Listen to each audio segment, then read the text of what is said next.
In the headlines, bandits kill 4, injure 5 others in Kaduna State. 9 NRC workers suspended over ticket racketeering. Flood looms in Adamawa, Bayelsa, Kogi, 6 others as Lagdo Dam releases water. And away from Nigeria, death toll rises to 2,000 in Afghanistan earthquake. Hello and welcome to Trust News Update. I am Abdurrahman Omar. Thanks for joining.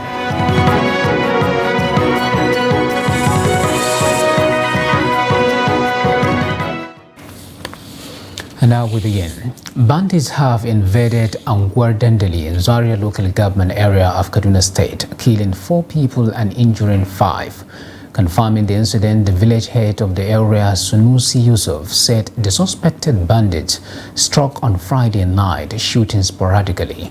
He explained that the bandits had shot 9 people and abducted 5 before the arrival of security operatives who engaged the bandits in a gun duel. Daily Trust gathered that the 4 abducted victims were, however, intercepted by members of the vigilante group at Jaji area of Igabi local government on Saturday morning and have been reunited with their families.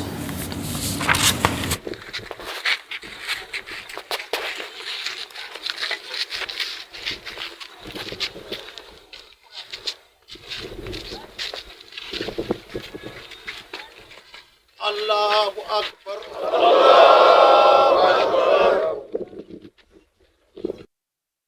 May their soul rest in peace. Now, a mentally ill man on a rampage has killed 8 people and injuring several others at Kategamji community in Limbo ward of Shelenk local government area of Adamawa State. Witnesses say the knife-wielding unstable man attacked residents on Wednesday night, killing 8 persons and injuring 3 others. The police spokesperson in Adamawa, Suleiman Ngoroji, warned families against keeping mentally unstable persons at home instead of health facilities capable of attending to them. The police is, however, investigating the incident. Now, the Nasarawa State Command of the Nigeria Police has addressed over 30 cases of alleged manhood disappearance in different parts of the state. Public Relations Officer of the command, Ramhan Nansel, revealed this while speaking to Trust TV Lafia. Abubakar Abdullahi sent in the report as presented from our studio. In recent days, cases of alleged male genital disappearance became rampant in some part of Nasarawa State, owing to alarm raised by supposed victims of the incident. The incident made the police command to involve strategies to curtail it. Speaking on the issue, the public relations officer of the command, Ramhan Nasel, said the investigations carried out shows the incidents were as a result of false alarm raised by the supposed victims. None of these cases has been proven beyond reasonable doubt to be true. In essence, these cases of mysterious manhood disappearance, they are as a result of fear and false alarm being raised by the supposed victims of manhood disappearance. According to the PPRO, the cases of the alleged manhood disappearance were recorded in 3 local governments of Lafia, Nasarawa, Egon, and Kefi. He further explained that proper medical investigation to ascertain the genuineness of the allegation and prosecution by the command led to a drastic reduction in the cases of the incident in the state. We first recorded this incident sometime around June, July, late June and early July. And it went on till around August before it started going down gradually. And this is as a result of measures taken by the command to make sure anyone who raises false alarm are being prosecuted. He maintained that over 30 cases investigated shows that the incidents are caused by emotional illusion, which makes them to create false alarm of being victims. The command advised the public to avoid raising false alarms and instead report any incident to the nearest police station. A supposed suspect, Abubakar Ibrahim, who was rescued from possible lynching by the police when 2 of them were accused of removing the manhood of 2 people in Shabu village of Lafia local government area, said measures taken by the police was what led to the stoppage of the incident in the area. I'm quite sure After arresting those of us accused of the act and victims, The victims were asked by the police to prove whether their manhoods are no longer in them. None of them could prove such. There and then, the police commissioner ordered that both complainants and suspects be arrested anytime such allegations are made. Since then, it stopped. Abubakar commended the police for their prompt intervention in rescuing the alleged suspect. A professor of history, a lecturer with the Federal University of Lafayette, Wilfred Oji, has said that unless the federal and state governments work in synergy, insecurity in Benue State cannot be tackled. While reacting to the renewed killings and kidnappings in Benue communities in recent weeks, the university don said he believes the current squad of leaders at the state and federal levels can end insecurity if the right strategy is deployed. Jimmy Azande, complete report. Across the length and breadth of Benue State, there's a sense of apprehension among residents following the new wave of attacks across communities in the state and Nigeria in general. In north-central Nigeria, especially in Benue State, huge population of young people, out of school with no jobs, and of course, who could not find their feet in society, poor. And of course, there's this agitation in all directions by young people, to control and to take over spheres of influence in terms of the economy, especially market centers across Benue State. And so you witness this re-insurgence of the kind of killings you have in Benue society. Oh God, security in Nigeria is worse as has ever been. 23 years of independence, kidnapping is rife, banditry is rife, armed robbery is rife, militancy is rife. Look at no part of this country is safe. Go to the southeast, you have IPOP. Go to the northwest, you have bandits and kidnappers. Go to the northeast, you have Boko Haram, you have Ansaru, you have Akim. Come to the north central, you have headsmen. Despite being worried, the residents also believe that governments at all levels have what it takes to end the conflict. In other words, if the military can concentrate, if before the conflict entered the hinterland, the security agencies make sure they didn't come in, they won't come in, but they have come in, and they are not going. With all the military investments, they are still there. General Abacha once said, if this kind of situation persists for 24 hours, the government has a hand, government is aware of it. I believe General Abacha. In the final analysis, we must know that the responsibility of security is in the hands of the federal state. Only the federal state controls the military, the police, the navy, the army, and etc., and even the intelligence gathering. A state governor can only be effective if there's a synergy between the state and the center, that is Aso Rock. And I think this is something that we need to work upon seriously under Father Alier. While displaced persons thought it was over with the new government in place, there have been palpable fear and anxiety following renewed attacks by vicious militia groups in Benue State for weeks now. Jimmy Azande, Trust TV News, Makurdi. The management of the Nigerian Railway Corporation, NRC, has responded to ticket racketeering allegations in its rail operations, saying it has suspended 9 workers found culpable. This comes after some staff members of the NRC were alleged to be involved in fraudulent dealings, collecting cash from passengers which they do not remit to the government, as well as ticket racketeering. Speaking to journalists at the Obafemi Awolowo station in Ibadan, the managing director of the NRC, Philip Okeria, said 9 members of staff involved in the fraudulent practice had been suspended. The NRC boss stated that adequate steps had been taken to prevent such people without tickets from being allowed to pass into the departure hall and onto the platform to board the train. Now, transport operators in Jalingo, the Taraba State capital, are decrying low patronage by travelers at motor parks, stifling their income significantly. A cross-section of members of the transport union say they can no longer afford to cater to the needs of families due to low patronage. Report.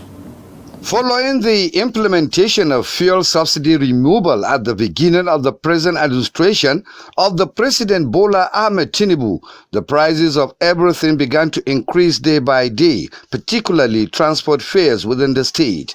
According to some commuters, their businesses involve journeying from one place to another, which they said has become too expensive following the rise in fare. They noted that travelers and other stakeholders in the sector no longer embark on their regular journeys, but have resorted to pay drivers to waybill their goods to their various customers in their respective destination.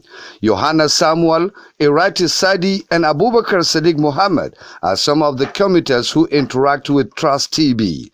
They stated that the situation is getting harder with every passing day. Johanna, who is traveling from Jalungu to Zinc local government, said before the removal of fuel subsidy, he paid 500 naira, but he now pays 1,200 naira. While Abubakar Sadiq Muhammad, who is going to Yola for his business transaction, says he goes to Yola almost 3 times a week, but now he can hardly go once in a month. Before I used to go in a month, they reach like 5 times, even 7 times, but now like this, you don't reach 2 months now, now 1 time now. Even though when we had the say because of the fuel price, the pump price has increased, so that's why the price is so high. All of this subsidy, like really affects a lot of people, not only drivers, a lot of people. Even when it comes to like in terms of food, even food now is high. Some of the drivers and booking staff stated that there is no profit to sustain their lives and those of their families, as according to them, travelers, especially those living outside the state, prefer to hand their goods over to drivers so that they can deliver it to their customers in their respective locations at a cheaper rate. Formerly, in a month, we go like 6 or 7 trips. But now we can only go like 2, 3 because of our customers are no more coming because of the increasement of the fuel. So we want government to do something about it. We want government to look at it, to do something and look at the condition we are into now. Let government have mercy on us. The manager, A.G. Damfullo, Ibrahim Wakil, said their workers are no longer coming to the office on regular basis like before due to the low patronage they are experiencing now in the park. He stresses the transport fare from Jalungu to Port Harcourt before is 12,000 naira, but now is 18,000 naira, while Lagos, which was 15,000 naira before, is now 28,000 naira.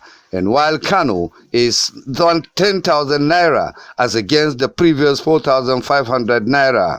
Even motor parks have become too expensive for us. Now that we cannot afford them like it used to be then.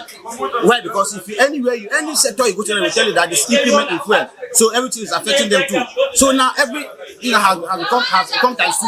Both drivers, travelers, and union executive members called on the federal government to do the needful so as to reduce the hardship on the masses. Borno State Governor Babagana Zulum says his administration will continue to give the necessary support and address challenges in the health sector.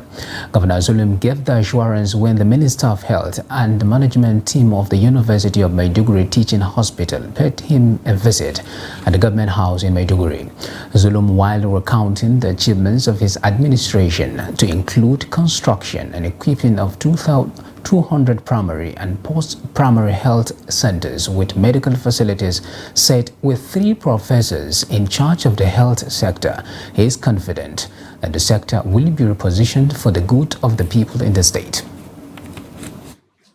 Honorable and his entourage might also be interested to note that the sector has been adequately responding to challenges posed by incessant disease outbreaks, such as cholera, polio, COVID-19 pandemic, Lassa fever, meningitis, and now diphtheria. The state has a robust outbreak response system in place with best of coordinating facilities, a public health emergency operation center, and that of polio.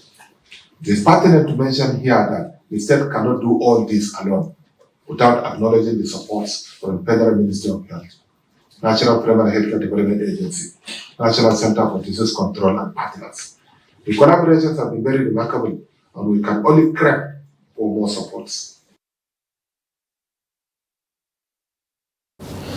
You're watching News Update on Trust TV. Coming off after the break, we will tell you the story of how Sesame Seed plays a key role in Tangale culture. More news when we return. Do stay with us. Hello guys, welcome to Showtime. I don't even believe there's any other industry that will handle me like movie industry. Yeah. I told you I'm deep and soaked into movie industry. In secondary school, there's Fatima and Mariam Adamu, and then we sort of took the names of the characters in that cartoon.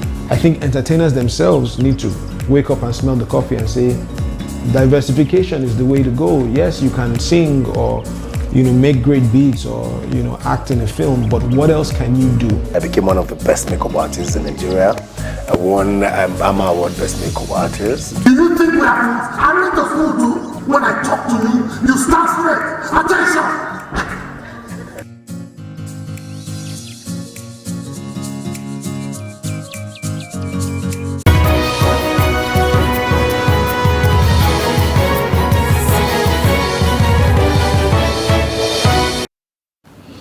Welcome back. If you are just joining us, this is the news update on Trust TV, and here is a recap of some of our top stories. Bandits kill 4, injure 5 others in Kaduna State. And 9 NLC workers suspended over ticket racketeering. Now moving on to more news. The National Emergency Management Agency, NEMA, has alerted Nigerians to expect floods as Lagdo Dam in Cameroon releases water from its dam. The agency noted that 9 states may be affected by the recent release of water from the dam, which is expected to last till the end of this month.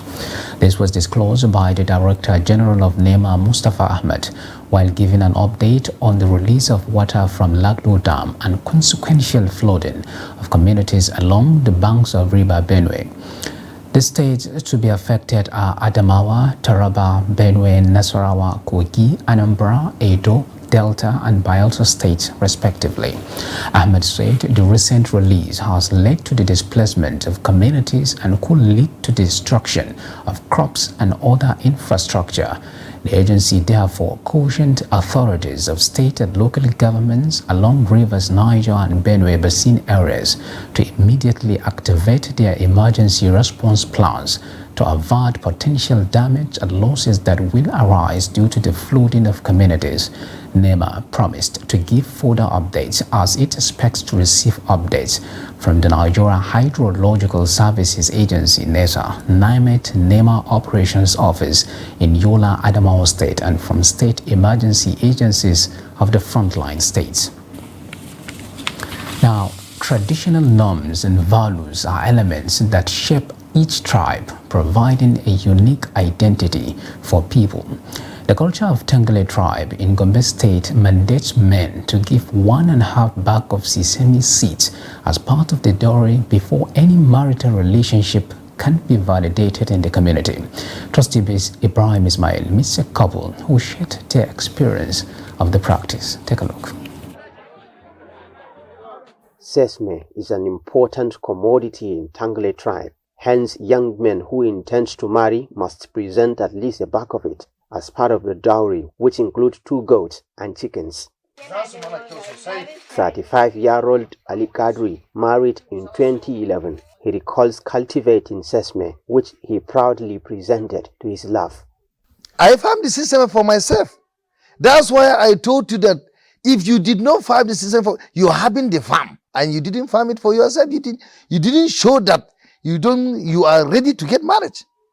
I farm the sesame for myself in the village. I get 1.5 bags. We have granted it all. Yadda na ji lokacin da aka kawo mun riɗin aure na yi farin ciki sosai. I was excited when my husband presented sesame for our wedding. I was very happy among my friends because I will get my own home. Sauran yan uwana yan mata da muke tare da su. According to the Tangale marital tradition, presenting sesame is mandatory before contraction of any marriage. And most importantly, the culture gives special status to young men who cultivate the crops on their farm than those who buy the commodity in the market. Wow. Let me say I feel proud as a young man because I cultivated the sesame seed myself and I'm going to present it to the woman of my choice. It's something to be proud of actually. And the farming actually is not easy. To farm a sesame and get a bag, it's not a lazy man something. It is one of the forum that the whole family members come together. Remember, they are not only going to eat the benefit, they are going to eat the meat that goat is going to produce. Because the meat is going to be cooked and the benefit is going to be fried and grinded. So they will come together, By the time the lady is, making some nonsense, the first thing you will ask her, remember my benefit. Tonight the reading. Remember my benefit. So it sounds very high.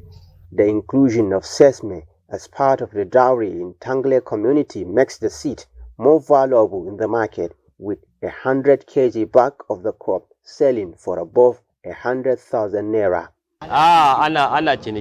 We sell a lot of sesame, especially in the Ember month, because of the wedding rituals that normally take place in December.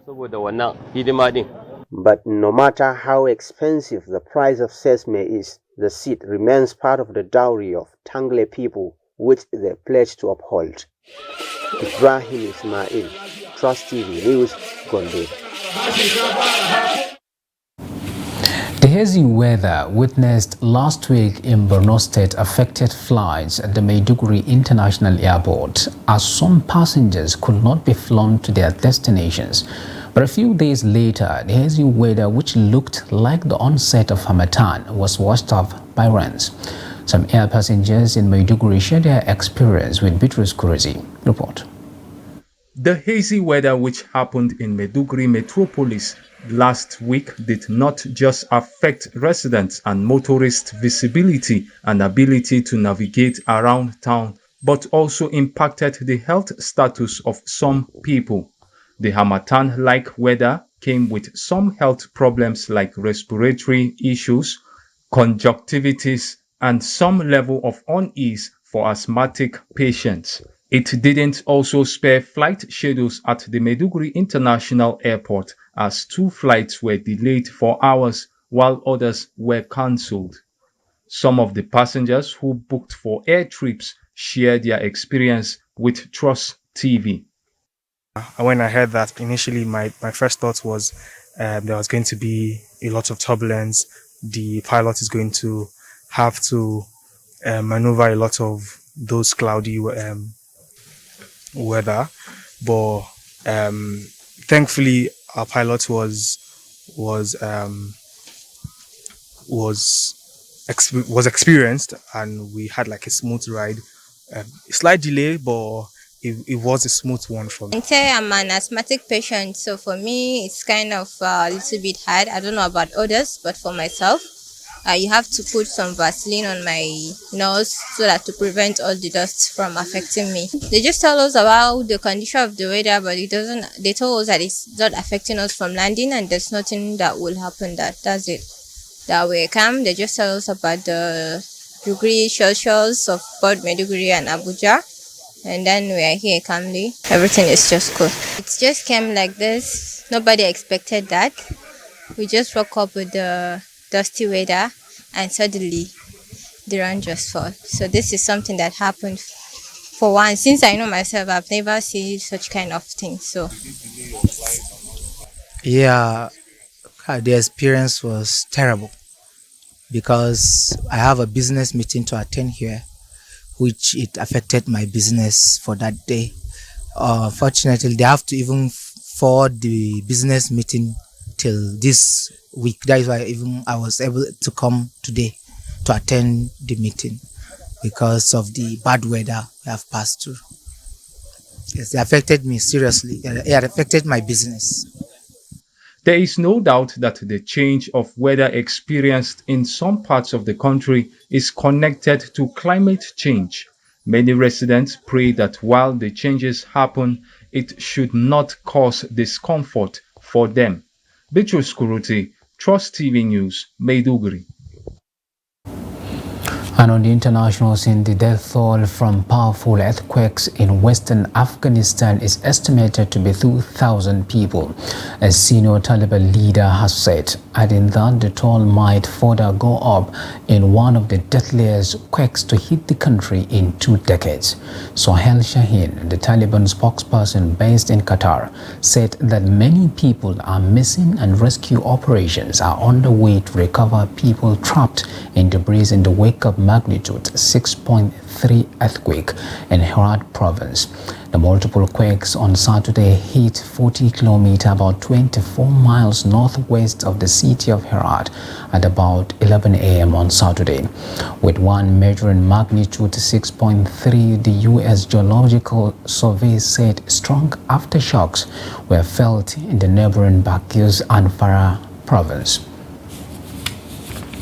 And finally, on sports news, when Ronnie has left his role as coach of Major League Soccer side DC United by mutual consent after his side missed out on the MLS Cup playoffs, Manchester United's record goal scorer took up the role with Washington-based side in July 2022. He had previously spent 18 months at the club as a player before he joined Derby as player coach in January 2020. DC United missed the playoffs for the 4th consecutive year despite a 2-0 win on Saturday in their final regular season match against New York City FC.